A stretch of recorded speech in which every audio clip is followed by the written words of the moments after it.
नमस्कार, स्वागत है आपका मुनाफे की मंडी में, जहां हम आपको कमोडिटी मार्केट की तमाम बड़ी खबरें बताते हैं। आज हमारे साथ 5 मेहमान होंगे। मनोज जैन हैं पृथ्वी फिनमार्ट से, कुणाल शाह हैं निर्मल वंग से, रवि देवरा हैं कुबरजी ग्रुप से, प्रथमेश माल्या हैं एंजल वन से, और साथ ही आज हमारे साथ योगेश द्विवेदी जी भी होंगे जो मध्य भारत एफपीओ से जुड़ेंगे, सीईओ हैं मध्य भारत एफपीओ के। उनसे हम सोयाबीन मार्केट का आउटलुक समझेंगे। टॉप 10 खबरें सबसे पहले आपको बता दें तो गोल्ड और सिल्वर आज खरीदारी फिर से दिख रही है। 58,000 के ऊपर एमसीएक्स पर अब सोना है। कॉमेक्स पर $1890 के आसपास। चांदी अच्छी तेजी है, 69,800 के ऊपर। कॉमेक्स पर $22.30 के करीब है। कच्चा तेल कल 2% से ज़्यादा की गिरावट दिखी थी, आज भी हल्की गिरावट यहाँ पर है। $85 तक ब्रेंट क्रूड का भाव है। नेचुरल गैस आज तेजी है, 1.5% के आसपास की। एमसीएक्स पर 280 के ऊपर पहुंच चुका है और नाइमेक्स पर $3.5 के आसपास ट्रेड कर रहा है नेचुरल गैस का भाव। कॉपर आज खरीदारी यहाँ भी दिख रही है। बेस मेटल्स में यही एक काउंटर है जहाँ पर ठीक ठाक तेजी दिख रही है, 705 के ऊपर। जिंक में मामूली तेजी है, 222 के करीब है। जीरा कल तेज गिरावट दिखी थी, आज तेजी है। हल्दी में भी 1% से ज्यादा की तेजी दिख रही है और धनिया 6,700 के ऊपर है। एक दायरे में कारोबार धनिया में हो रहा है। ग्वारसीड और ग्वारगम में 11,400 रुपए और ग्वारसीड का वायदा 5,550 रुपए के ऊपर। चलिए सबसे पहले गोल्ड और सिल्वर की बात कर लेते हैं। कुणाल जी, क्या लग रहा है, आपका आउटलुक क्या है, किस तरह की चाल दिख रही है गोल्ड और सिल्वर की, और ट्रेडर्स के लिए क्या सलाह है? ऑलरेडी हमने एक अच्छी रिकवरी आते हुए देखी है गोल्ड में। 58,300 तक जा सकता है आज डेटा के बाद, पर नीचे से आप देखेंगे तो 56,500 से 58,000 ऑलरेडी, 58,100 ऑलरेडी आ गया है। तो आज और 300-400 रुपया मैक्सिमम बढ़ सकता है। ओवरऑल ध्यान तेजी का ही है, पर वहां पे एक बार प्रॉफिट ले सकते हैं आप।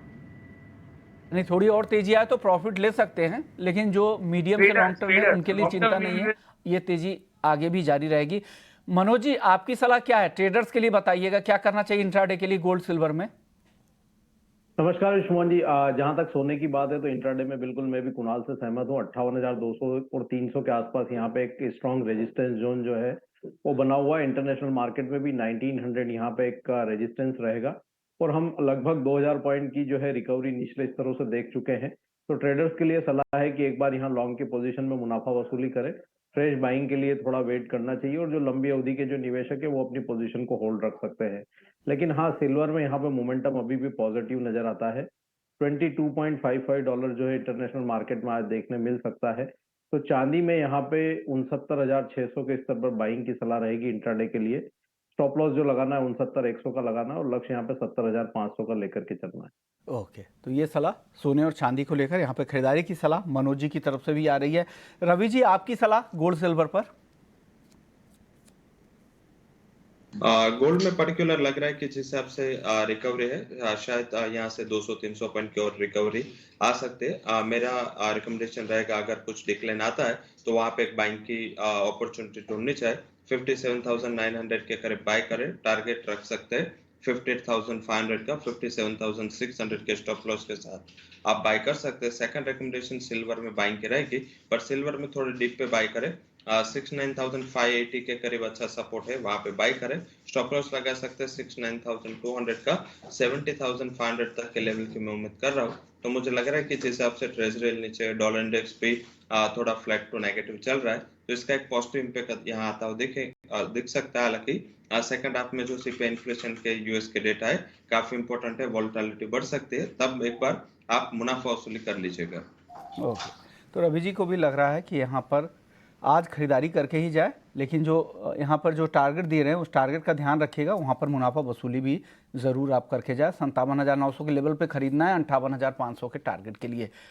आप भी सहमत थे प्रथमेश जी? तीनों एक्सपर्ट्स कह रहे हैं खरीदारी करके जाने के लिए, आप क्या सलाह देंगे गोल्ड सिल्वर में? मुझे भी यहाँ लग रहा है कि दोनों ही काउंटर में गोल्ड और सिल्वर में बाइंग यहाँ पे जारी रह सकती है। 57,960 पे गोल्ड दिसंबर वायदा बाई करने की सलाह रहेगी। 57,800 का स्टॉप रहेगा। ऊपर में टारगेट 58,280 के लिए रहेंगे। सिमिलरली सिल्वर में दिसंबर वायदा 69,530 के आसपास अच्छा सपोर्ट जोन दिख रहा है, यहीं पे बाई करने की सलाह रहेगी। 69,000 का स्टॉप रहेगा। ऊपर में टारगेट 70,325 के लिए रहेगा। कि कच्चे तेल में आज भी दबाव है, कल भी 2% की गिरावट दिखी थी। क्या लग रहा है कच्चे तेल की चाल आगे कैसी रहेगी कुणाल जी? क्या वापस से तेजी लौट सकती है क्या, या इसी रेंज में अब कच्चा तेल रहने वाला है? जी, कच्चे तेल में फंडामेंटल की ओर से एक ही मेजर डेवलपमेंट हुआ है कि सऊदी अरेबिया ने यूएस के साथ जो बात की है उसमें ऐसा क्या है कि आगे जाके अगर प्राइस ऊपर रहते हैं तो वो प्रोडक्शन बढ़ाएगा। सो ये स्टेटमेंट एक बहुत बड़ा स्टेटमेंट था ऑयल के नीचे आने के लिए। दूसरा, जब यूएस की बॉन्ड डील बढ़ रही थी तब एक स्लो डाउन का फियर आ गया था। सो ये लेवल से बड़ी मंदी नजर नहीं आ रही है कच्चे तेल में। 6800 के आसपास होल्ड करना चाहिए, और यहाँ से 2500 रुपए नीचे आता है तो धीरे धीरे बाइंग पोजीशन अक्यूमुलेट करना चाहिए ऑयल यहाँ से। ओके, यानी गिरावट पे खरीदारी की सलाह है। मनोज जी, आप क्या सलाह देंगे कच्चे तेल में आज, और ऑप्शन में कोई ट्रेड है क्या? यहाँ पे बिल्कुल जो सऊदी अरेबिया का जो स्टेटमेंट आया था उसके चलते एक नीजर रिएक्शन देखने को मिला था। दूसरा, एक और कल जो यूएस पेट्रोलियम इंस्टीट्यूट की रिपोर्ट आई थी उसके मुताबिक यूएस में इन्वेंट्री में भी बड़ी बढ़त जो है देखने को मिली है। लगभग 13 मिलियन बैरल का जो स्टॉक कच्चे तेल का बढ़ता हुआ नजर आया, और गैसोलाइन का इन्वेंट्री भी बढ़ा है। तो उसके चलते एक यहाँ पे जो है गिरावट देखने को मिल रही है। 6800 के स्तर के आसपास यहाँ पे सपोर्ट जोन जो है वो नजर आते हैं। तो अभी हमारा मानना है कि और थोड़े से डिप का वेट करना चाहिए। 6800 के आसपास अगर कीमतें आती है तो फिर वहां जो है बाइंग की रणनीति बनाई जा सकती है। ओके, प्रथमेश जी, ऑप्शन में कोई ट्रेड बताइए क्रूड में आज। फिलहाल आज के लिए मेरे पास ऑप्शन में कोई ट्रेड नहीं है, बट फ्यूचर्स में मुझे लग रहा है यहाँ पे क्रूड में करीब 7,050 का भाव जो देखने को मिल सकता है। तो यहाँ पे फ्यूचर्स में 6875 पर बाई करने की सलाह रहेगी। 6800 का स्टॉप रहेगा, ऊपर में टारगेट 7025 के लिए रहेगी। तो क्रूड खरीदने की सलाह है 6875 पे, 7025 के टारगेट के लिए। रवि जी, नेचुरल गैस 281 के आसपास है, क्या करंट लेवल के आसपास की जो स्ट्राइक है 280 के स्ट्राइक पर क्या खरीदना चाहिए क्या कॉल ऑप्शन? जरूर से 280 के स्ट्राइक का कॉल ऑप्शन लेना चाहिए। आज इन्वेंट्री के डेटा है, अगर इन्वेंट्री में जो फॉल है वो जारी रहा तो मेरे हिसाब से अच्छी रिकवरी की उम्मीद करनी चाहिए। वैसे देखें तो जिस हिसाब से नेचुरल गैस के सीजनलिटी चेंज हो रहे, मुझे लग रहा है कि ये प्राइसेस अपवर्ड जर्नी में बने रहेंगे। 280 के स्ट्राइक का कॉल ऑप्शन 10 के करीब बाय करें, 22 का टारगेट रहेगा एंड 4 का स्टॉप लॉस आप लगा सकते हैं। की सलाह नेचुरल गैस ऑप्शंस में किस तरह से ट्रेड करना चाहिए यहां पर?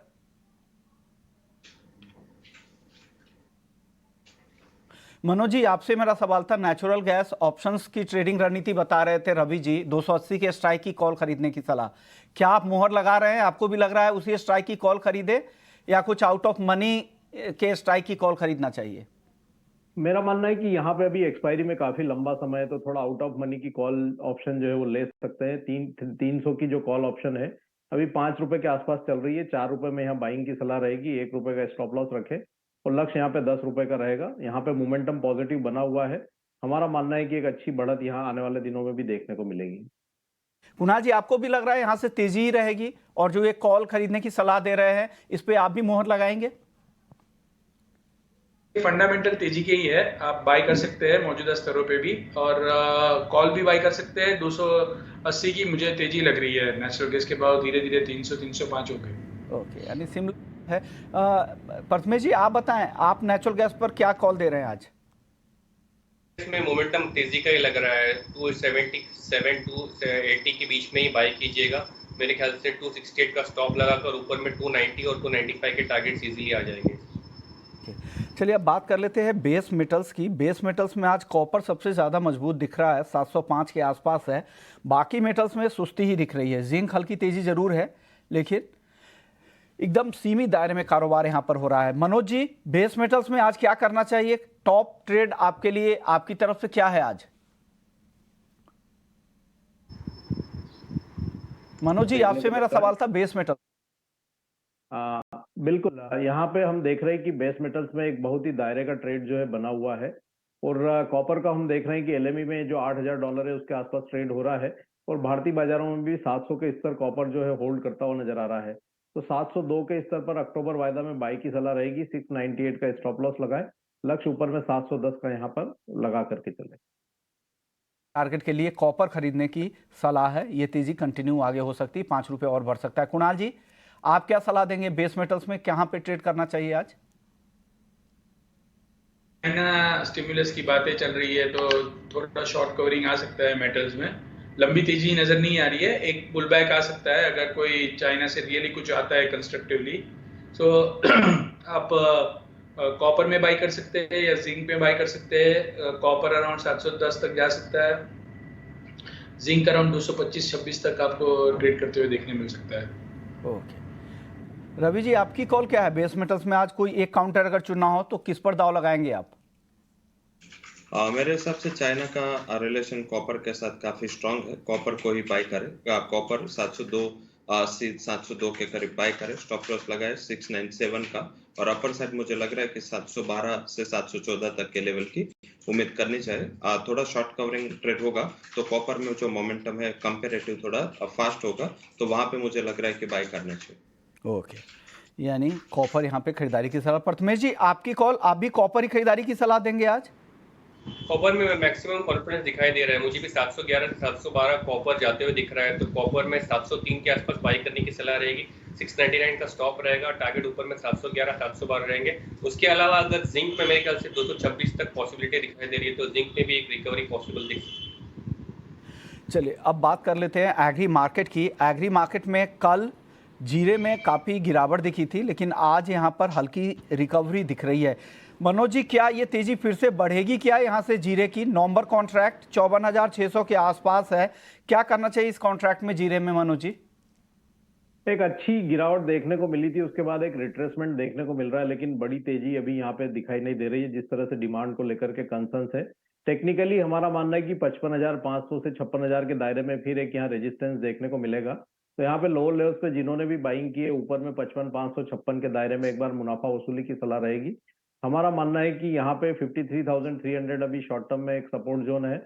अगर वो लेवल ब्रेक होंगे तो आगे और भी गिरावट देखने को मिल सकती है। तो तेजी सस्टेनेबल नहीं लगती है। ऊपरी लेवल्स पर लॉन्ग की पोजीशन में मुनाफा वसूली की सलाह रहेगी। ओके रवि जी, आपको क्या लग रहा है, किस तरह की चाल यहाँ से दिख रही है मसालों की, और क्या पसंद आ रहा है? क्या तेजी बढ़ेगी क्या? त्योहारी मांग या फिर आगे एक्सपोर्ट डिमांड भी बढ़ने की उम्मीद लगाई जा रही है। क्या पसंद है मसालों में? आज आप कहाँ पे ट्रेड की सलाह देंगे?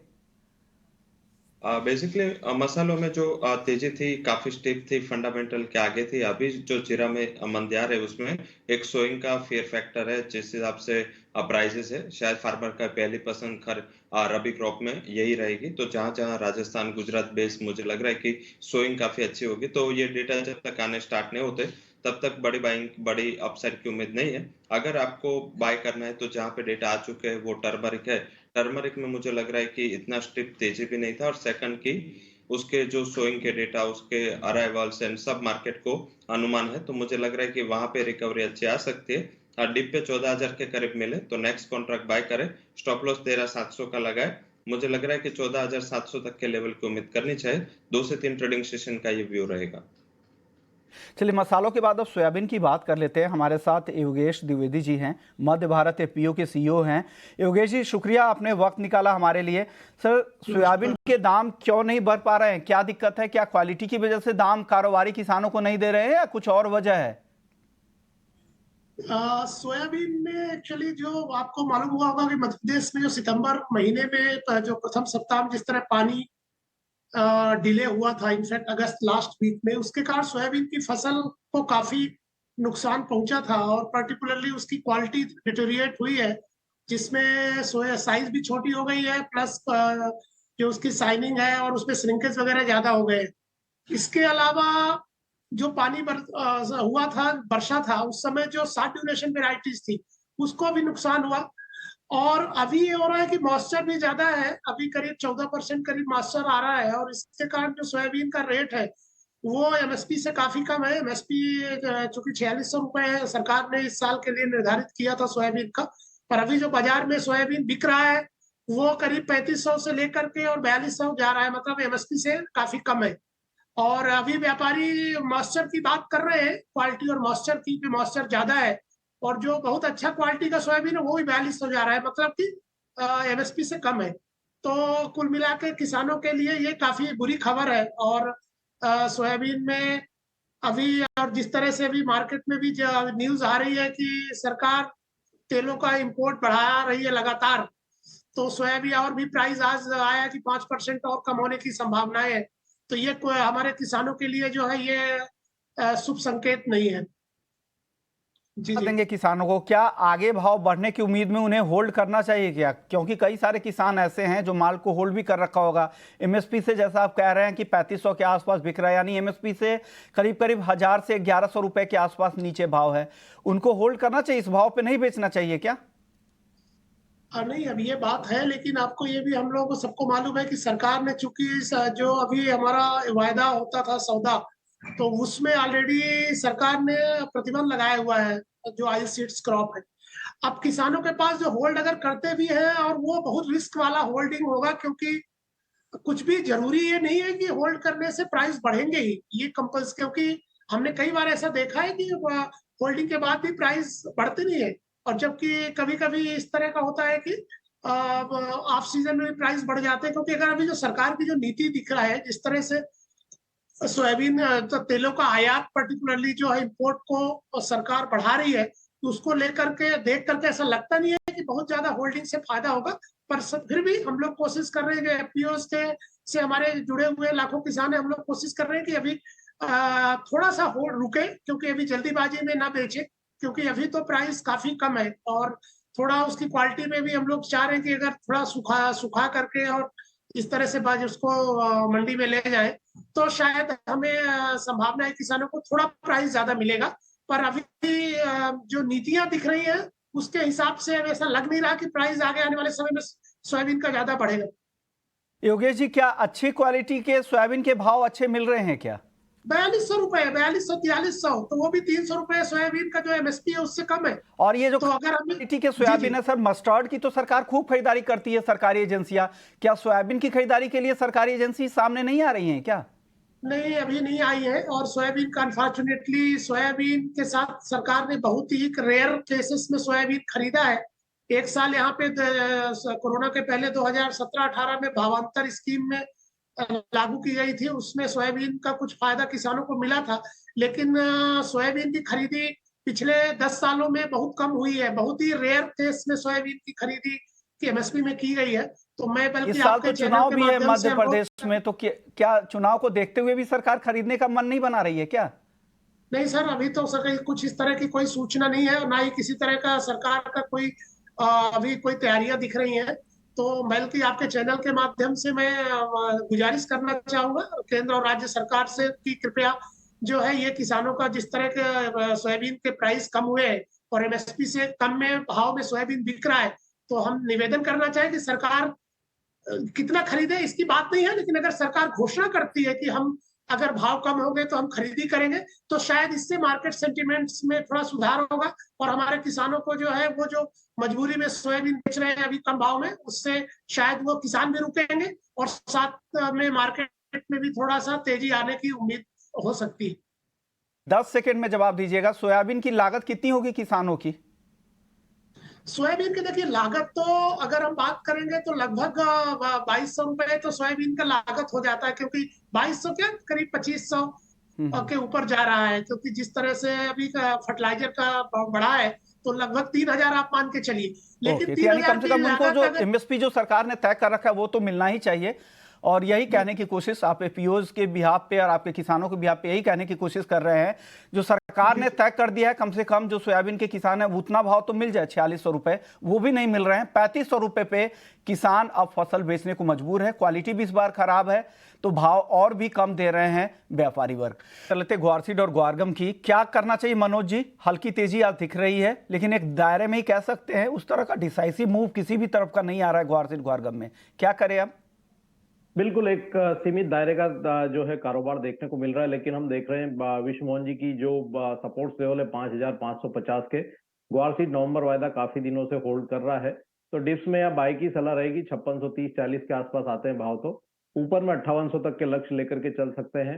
वहीं ग्वारगम की अगर बात करें तो यहाँ भी 11450 से 11500 अच्छा रेंज है बाइंग के लिहाज से, 11300 के स्टॉप लॉस से बाय कर सकते हैं, ऊपर में 11850 के लक्ष्य के लिए।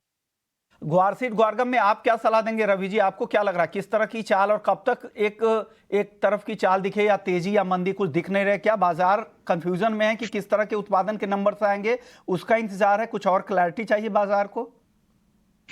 जरूर से क्लैरिटी चाहिए क्योंकि काफी टाइम से एक ही रेंज में ट्रेड है। पर्टिकुलर सप्लाई भी कम है और डिमांड भी कम है, तो इस हिसाब से प्राइसेस में कंफ्यूजन अभी और बना रहेगा। मेरे हिसाब से जो 20 तारीख को करंट एक्सपायरी जो मंथ के है वो खत्म होगी, उसके बाद आपको एक रिकवरी की उम्मीद करनी चाहिए। तब तक थोड़ा दायरे में रहेगा। हालांकि शॉर्ट टर्म के लिए मेरा भी मानना है कि डिप पे बाय करना चाहिए, 11,500 पे नए कॉन्ट्रैक्ट पे बाय करना चाहिए। स्टॉप लॉस 11,200, टारगेट वुड भी 12,000 एंड गुअर सीड में 5640 के करीब नवंबर कॉन्ट्रैक्ट में बाय करना चाहिए। स्टॉप लॉस 5550 का लगा है और अपर साइड 5800 के टारगेट की मैं उम्मीद कर रहा हूँ। चलिए, अब ग्वार के बाद अब बात कर लेते हैं कॉटन सीड ऑयल के कल भी सारे एक्सपर्ट खरीदारी की सलाह दे रहे थे। रवि जी, आप क्या सलाह देंगे? 2800 के आसपास दिसंबर वायदा कॉटन सीड ऑयल केक में खरीदारी करें क्या? जरूर से बाय करना चाहिए। लगातार 2600 के प्राइसेस से हमने इसमें बाइंग का रिकमेंडेशन दिया था। मुझे लग रहा है कि ये रिकवरी और बढ़ सकती है। सीजनलिटी ऑन हो चुके हैं। 2800 के करीब बाय करें। स्टॉप लॉस 2750 का रहेगा। मुझे लग रहा है 2880 तक के लेवल की उम्मीद करनी चाहिए। और शॉर्ट टर्म में मुझे लग रहा है कि अगर कोई होल्ड करता है तो एक्सपायरी के बाद एक बार ये प्राइस 3000 पे आ सकता है। ओके, 3000 भी एक्सपायरी तक जा सकता है भाव। फिलहाल 2880 के टारगेट के लिए आप इसे खरीद सकते हैं। स्टॉप लॉस है 2750 का, इसका भी ध्यान रखिएगा। मनोज जी, आप सहमत है? कल भी दो एक्सपर्ट्स कॉटन सीड ऑयल के खरीदारी की सलाह दे रहे थे, आज मनोज जी भी दे रहे हैं। क्या आपको भी लग रहा है कॉटन सीड ऑयल के खरीदना चाहिए? बिल्कुल विश मोहन जी, हम भी यहाँ पे लगातार जो है लगभग 2600 के स्तर से इसमें बाइंग ही रिकमेंड कर रहे थे। और अभी हम देख रहे हैं कि 2755 जो एक रेजिस्टेंस जोन था, वहां उसके ऊपर कीमतें सस्टेन हो रही है। तो आज के सत्र में 2782 के स्तर पर बाई की सलाह रहेगी। 2754 का एक स्टॉप लॉस रखे। लक्ष्य यहाँ पे 2845 का रहेगा।